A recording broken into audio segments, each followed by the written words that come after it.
දස් හදන්න හොඳයි.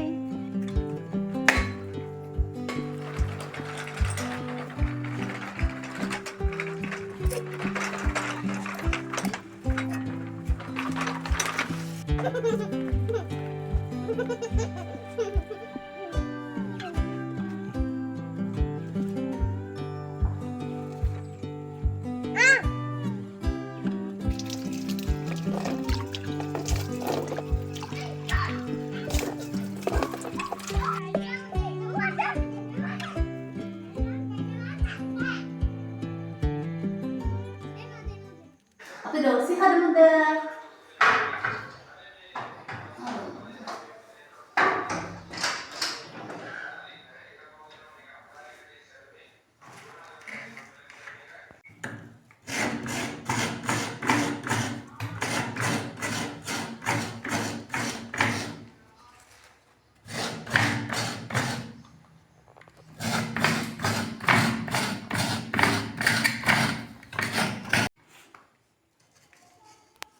ඔන්න අපි පොල් බෑයක පොල් ගාගත්තා. අපි අල ටිකක් තම්බ ගනිමු. මෙතන අල 250ක් තියෙනවා.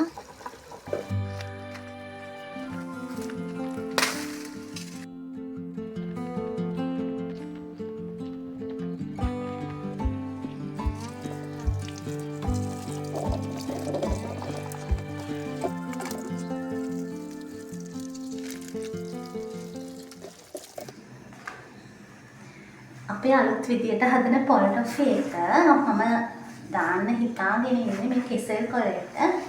ඉතින් දැන් මම කරන්නේ කෙසෙල් කොලේ තවා ගන්න එක.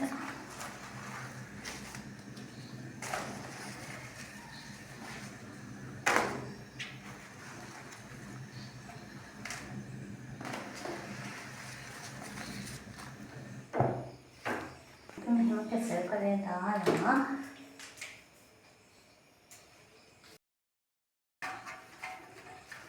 බටර් හරි එක්ස්ට්‍රා හරි මෙන්න කෙසෙල් කොලේ ටිකක් ගන්නවා. කෙසෙල් කොලේ කොහොමද තැරෙන්නේ නැහැ. මම ඒක ගා ගන්නවා එක්ස්ට්‍රා චුට්ටක්.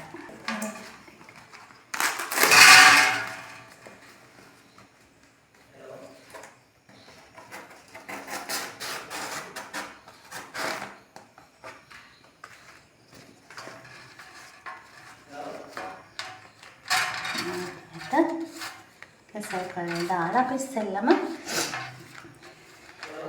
අපේ පොල් ටොෆි එක දාන්න කලින් මේ විදියට මේ ට්‍රේ එක හදාගන්න. දැන් මම කරන්නේ භාජනයක් ලිපේ තියලා වතුර අඩු කොට්ට 3ක් විතර භාජනයට දාගන්න. ඊට පස්සේ කරන්නේ දැන් අපි පොල් බෑයකින් හදන්නේ පොල් ටොෆි එක. ඒ නිසා පොල් බෑයට සීනි 500ක් ඕනේ. නිසා අපි සීනි 500ක් මේ වතුර අඩු කොට්ට 3ට දාගන්න. දාගෙන සීනි ටික දිය වෙනකම් මේ විදියට හොදගන්න. මේක හරිම රසවත් පොල් ටොෆි එක. අර වෙලඳ හදන එක වගේ නෙවෙයි. අලක් මිශ්‍ර කරන නිසා ගොඩක් රසවත්.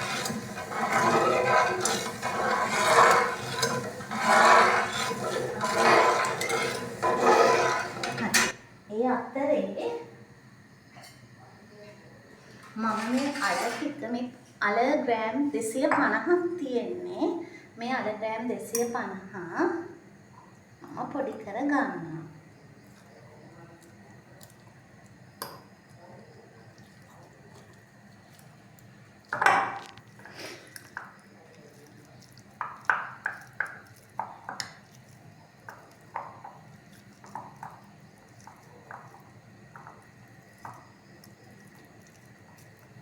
මම කියවනේ මේක අලුත් විදියට හදන පොල් ටොෆි එකක් කියලා. මේක අපි පොල් ටොෆි එකට පොල් විතරක් දැම්මට පස්සේ නිකන් අර පොල් කුඩු ගතියකුත් වෙනවා. අලක් දැම්මට පස්සේ හරිම රසයි පොල් ටොෆි එක. ඔයාලත් හොඳට බලන්න. දැන් අපි සීනි එක දිය වීගෙන එන්නේ. සීනි හොඳටම දිය වෙනකන් ඉන්න එපා. සීනි මේ බාගෙට දිය වීගෙන එනකොට අපි කලින් ගානට පොල් බෑග් පොල් ගාගත්තනේ. මේ පොල් ටික මේකට දාන්න ඕනේ.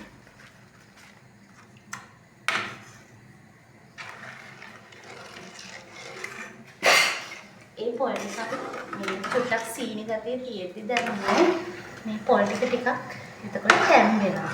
ඒ නිසා මේ පොල් ටොෆි එක මටත් කියලා දුන්නේ මේ මහත්තයාගේ අම්මා. එයා කියනවා මේක හොඳට හැදිලා ඉන්නවනේ පොල් ටොෆි එක හැදිලි ඉවර වෙනකම්ම දැනට නම් ඕනේ නැහැ. මේක චුට්ටක් අර තියෙන දීලා මේක පොඩ්ඩක් උතුරනකොට වගේ අපි හැදිලා මම දැන් මේකට ඔයාලගේ තියෙනවන එක්ස්ට්‍රා හරි බටර් හරි ටිකක් දාන්න. එතකොට මේක මේ අඩිය අල්ලන එක නැති වෙනවා.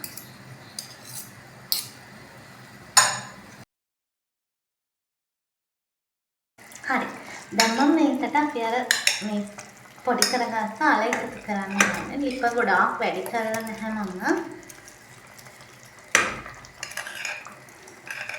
දැන් මේකට අපි මේ අල ටික එකතු කරගන්න. හරි. අල ටික එකතු කරගෙන අල ටිකේ චුට්ටක් අර කෑලි ගතිය තිබ්බ කියලා මේ කලබල වෙන්න ඕනේ. මොකද අපි දැන් තව මේක දැන් මික්ස් කරනවානේ. එතකොට ඒ කෑලි ගතිය තිබ්බත් ඒවත් පොඩි වෙලා යනවා. අපි චුට්ටක් අර වතුර වැඩිපුර එකතු කරේ මේ පොල් ටික තැම්බෙන්න ඕනේ නිසා හොඳට. හරි. මේ මම තාමත් මේක දැන් මේ මික්ස් කරන ගමන් ඉන්නේ. මේක ඔයාලා මතක තියාගන්න ඕනේ චුට්ටක්වත් මික්ස් නොකර ඉන්න එපා. පුළුවන් තරම් මේ මික්ස් කර තමයි ඉන්න ඕනේ. මොකද මේක ඉක්මනට අඩියල් යන්න බලනවා. ඒ වගේම තමයි කියන්න ඕනේ මම වතුර අඩු කෝප්ප 3ක් එකතු කරා. ඔයාලට ඕන නම් ඒක පොඩ්ඩක් අඩු කරන්නත් පුළුවන්. අඩු කරලා එකතු කරන්නත් පුළුවන්. ඉතින් එතකොට අපිට අර ගෑස් එක ඉතුරු කරගන්නත් පුළුවන්. දැන් අපි මේක හොඳට මික්ස් කරගන්න ඕනේ. චුට්ටක් අතේ හිටගෙන හින්න කරන්න එපා. මොකද අඩිය ඇල්ලුවොත් මේකේ අර නියම රස එහෙම එන්නේ නැහැ. පොඩක් අර අඩිය ඇල්ලුවොත් අර කල රස එහෙම එන්න බලාවි. හරි. දැන් අපි මේකට තව විශේෂ දෙයක් එකතු කරනවා. මට මහත්තයාගේ අම්මා මේක ගොඩාක් රසයි. අපි බොන කිරිපිටි තියෙන්නේ. කිරිපිටි පොඩ්ඩක් මේකට එකතු කරගන්න කියලා. ගොඩාක් එකතු කරගන්න එපා කියනවා. මොකද එතකොට අර කිරිපිටි රස ඉස්සරහට එනවා කියලා. ඒ නිසා කිරිපිටි මම දැන් මේස හැන්දක් කපපු මේස හැන්දක් වගේ තමයි එකතු කරගත්තේ. ඔයාලත් ඒ ප්‍රමාණය එකතු කරගෙන බලන්න. ඊට පස්සේ හදනකොට රස අනුව එකතු කරගන්න. ඊළඟට මම කරන්න යන්නේ මේකට දැන් ඔයාලට ඕන මොනවා හරි කලර් එකක් ගන්න. මේ කලර් ටිකක් අපේ ෆුඩ් කලරින් තියෙන ෆුඩ් කලරින් චූටි බිඳුවක් එකතු කරන්න. ගොඩාක් එකතු කරන්න එපා. ඔයාලට ඉතින් එහෙමත් ඒ කලර් එකක් ඕනේ නැත්නම් බොහොම පොඩ්ඩයි මම එකතු කරේ. ඔයාලට කලර් එකක් අවශ්‍ය නැත්නම් මේ අපේ මේ ස්වභාවික පාටටම ගන්න පුළුවන්. මම ඉතින් රෝස පාට චුට්ටක් එකතු කරා. මේ අර හැට ප්‍රියයි නේද? ඒ නිසා රෝස පාට පොඩි බිඳුවක් එකතු කරා මේ අපේ මේ අල පොල් ටොෆි එකට. මේක මේ අවුරුදු කෑමේසට ඔයාලට හදන්න පුළුවන් හරිම රසවත් මේක. එකක් කෑවොත් කන එක නවත්ත ගන්න බෑ. ඒ තරම් රසවත්. හතර බලන්න ඔයාලා. දැන් ඔයාලට පේනවා මේක ගොඩක් හිඳිලා තියෙන්නේ. දැන් මට මේක ඉතින් ගන්නත් වෙලාව තව චුට්ට වෙලාවක් ඉන්නවා. මේ අර ගන්න වෙලාව වෙනකොට ඔයාලට හැන්දට දැනෙනවා මේක අර සීනි කැට වගේ මොන නිකන් අර එක අර ගුලියට වගේ එනවා. එහෙම හැන්දට තමන්ගේ පදම දැනෙනවා. තාම මේ පදමට මේක ඇවිල්ලා නැහැ.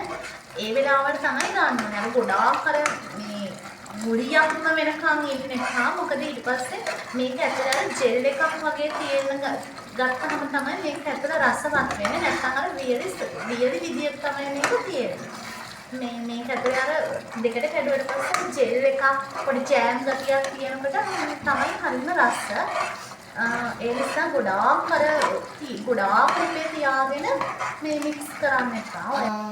දැන් ඔයාලට පේනවා මේක නිකන් අර එකට අර ගුලි වෙන පදමක් වගේ තියෙනවා. ඒක තමයි මේක මේ ලිපෙන් ගන්න ඕනේ පදම. හොඳ සුවඳකුත් එනවා මේ වෙලාවේ.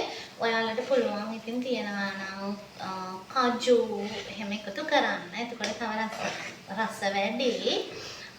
දැන් අපිට මේක කෙහෙල් කලයක දාගන්න පුළුවන්.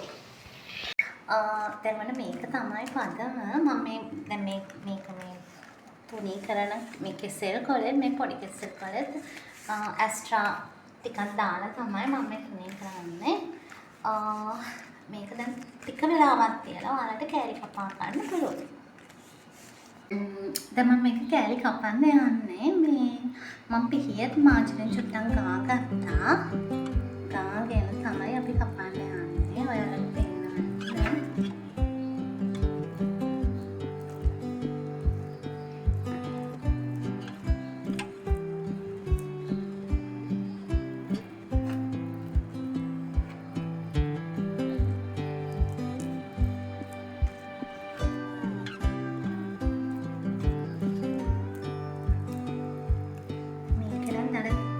ජෙල් ගතියක් තියෙනවා මම ඔයාලට කියන්නේ.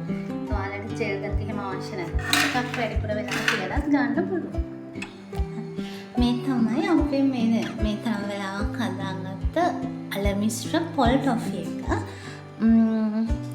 මේකේ ටිකක් පාට අඩුයි. මොකද මම ෆුඩ් කලරින් හරි පොඩ්ඩයි දැම්මේ. ඔයාලට මීට වැඩිය තද පාටක් ඕන නම් මේ ෆුඩ් කලරින් ගොඩක් දාලා මේ ඒ කියන්නේ ටිකක් වැඩිපුර දාලා හදන්න පුළුවන්. අපි චුට්ටක් කෑල්ලක් කඩලා බලමු මේකේ මේ අර ජෙල් ගතිය එහෙම තියෙනවද කියලා. හරි.